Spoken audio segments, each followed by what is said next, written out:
오늘이 6월 8일인데 5월달 수출 실적이 나왔는데 굉장히 우려되는 상황들이었습니다. 그런데 별 관심 없이 좀 넘어가시는 것 같아요. 수출 증가율, 수입 증가율 계속 마이너스다 보니까 15개월째 무역 적자다 보니까 지난달도 그랬군 하고 보고 있지만 수출에서 경쟁력이 한번 상실되게 되면은 다시 시장을 되찾는데 엄청난 노력과 시간이 걸립니다. 다시 수출을 늘리기 위한 다양한 폭넓은 정책이 필요합니다. 수입은 이번에 오펙에서 사우디가 감산을 했는데요. 원재재 값 하락 때문에 수입이 감소한 측면이 있습니다. 근데 원재재 가격이 조금이라도 올라가게 되면은 우리나라 무역 적자는 고착화될 가능성이 상당히 크다라는 얘기죠.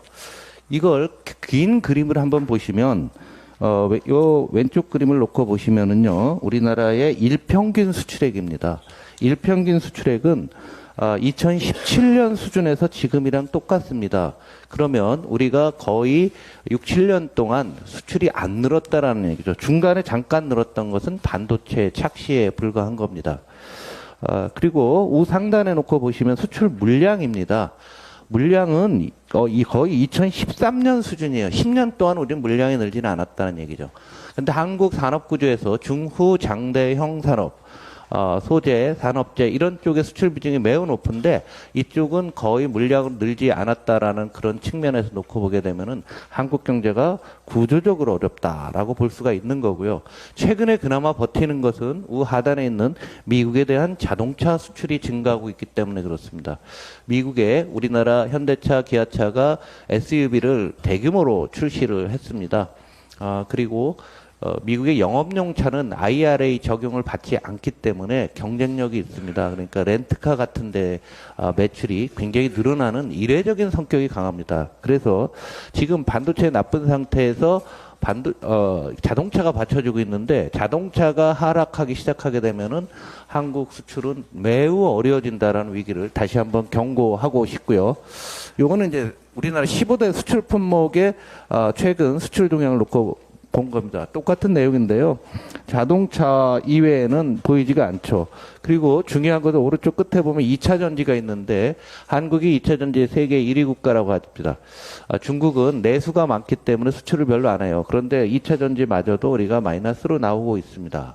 한국 경제 이대로 가다 보면 한국 경제의 수출과 내수의 두 개의 축에서 수출이 구조적으로 악화되는 이런 모습이 나올 수 있다라고 봅니다. 지금 오늘도 추경 얘기들을 많이들 하고 계신데요. 추경의 필요성 단 한 장으로 요약됩니다. 지난주에 나온 가계동향조사에 나오는데요. 잘 보시면 1분위 소득 하위 20%는 저는 이거 보고서 눈물이 날 정도였어요. 가구 원수를 보시면은 1.43명입니다. 단독 가구거나 아니면은 2인 가구 정도가 되는데 평균 연령을 보시면 62세가 넘었습니다.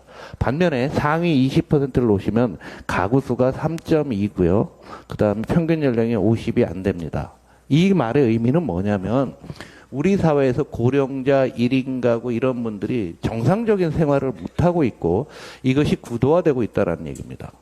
다시 밑으로 그러면 가정이라는 어떤 행복한 공간 속에서 제대로 영위하시는 분들은 상위 20, 30%밖에 안 되고 나머지 분들은 가족이나 정상적인 삶이 어려워지고 있다라는 아주 단적인 숫자라고 봅니다. 맨 밑으로 내려가게 되면은 1분위에 계신 분들은 100만 원을 벌고 계신데 소비를 150만 원이 했어요. 50만 원 어디서 났는데 공적 부조죠. 공적 이전, 사적 이전. 그러니까 정부의 어떤 보조금이라든가 아니면은 지인들한테 얻어 쓴다든가 아니면 부채를 늘렸다는 거죠. 근데 소득이 100만 원인데 150만 원을 썼죠. 그래서 추경을 하게 되면 자금이 이런 분들한테 가면은 추경을 예를 들어서 20조로 했다. 그러면 이분들은 20조를 다 쓰는 거죠. 그러면 이게 경제 전체에 자금이 투여돼 갖고 우리 경제에는 20조가 아니라 30조, 40조의 역할을 주게 되고 이 과정에서 세금이 늘리게 됩니다. 이게 경제학인 겁니다. 그런데 상위 20%를 놓고 보시면 지금 소득 격차가 11배가 나고 있는데요. 제일 밑에 보시면 57%죠. 소비 성향이 100만 원 있으면 57만 원 쓰고 나머지 43만 원은 42만 원 정도는 저축을 한다는 겁니다. 그래서 자금을 추경 이런 것을 민생 추경을 해서 어려우신 분한테 주게 되면 경제에 아주 긍정적인 효과가 오는데 반대로 이걸 아무런 정책을 안 하든가 아니면은 이 상류층에도 어떤 뭐 문제가 들어가면은 경기 자극이 전혀 안 된다는 얘기입니다. 너무도 당연하고 모든 사람이 아는 그런 정책이고 지금 민생이 어렵기 때문에 추경을 해야 된다는 말씀을 다시 한번 이런 상황을 통해서 강조드리고요.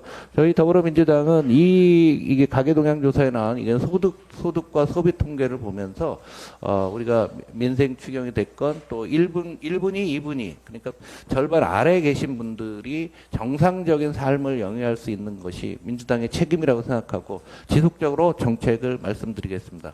경제는 민주당 이상 마치겠습니다. 예.